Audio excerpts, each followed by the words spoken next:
I am ready to start my work for the nation.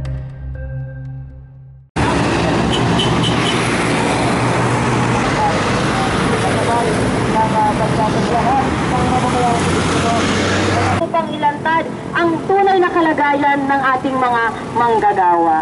Mga kasama, uring manggagawa! Upang mapagpalaya! Upang mapagpalaya! Uring manggagawa!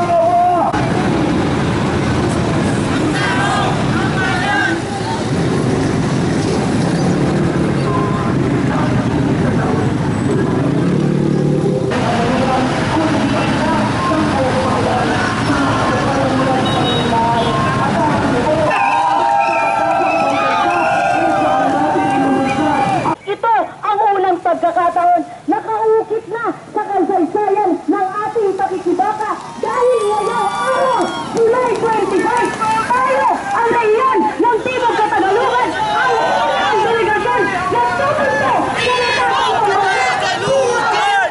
Ngayong araw ito, Doon po tayo, kasi yun, nandun yung pwede kayong maggawa ng stage doon, doon po yung stage mo. Pakiusap lang namin, mag-ulit tayong magpalag. Pero po yung sanitation para tiyarin na wala this happen, para po masaya yung dito sila mag-stage ng nila, ng rally. So hanggang dito lang, if they want to rest, they can go there doon sa ito yung pinaka-resting area nila, yung SB Park. Okay, but sir, this is something new. This is, very accommodating of Yes, police. we want to make this happen. Ito yung gusto ng ating presidente, ito yung gusto ng ating pangulo, di ba?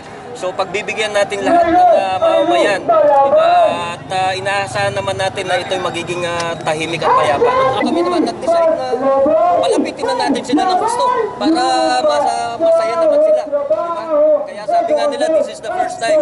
Actually, para din ma-decongest yung traffic doon sa Commonwealth, at hindi sila mag-create ng traffic doon sa Commonwealth. Pinalapit na natin sila ng pinakamalapit na ito, around mga 2 to 300 meters away from the batasan mismo. Okay, sir, may mga nakausap din kami na kahit pa unang zona ito, hindi nila naranasan to sa mga past admin eh. Ano ba yung kabilin-bilinan, sir, ni Digo? Well, wala naman, napalapitin lang sila para yun naman, wala naman tayong nakikita magiging problema. Kahit naman sila ay nasa malapit dito, wala naman tayong nakikita magiging violent protest. I am ready to start my work for the nation.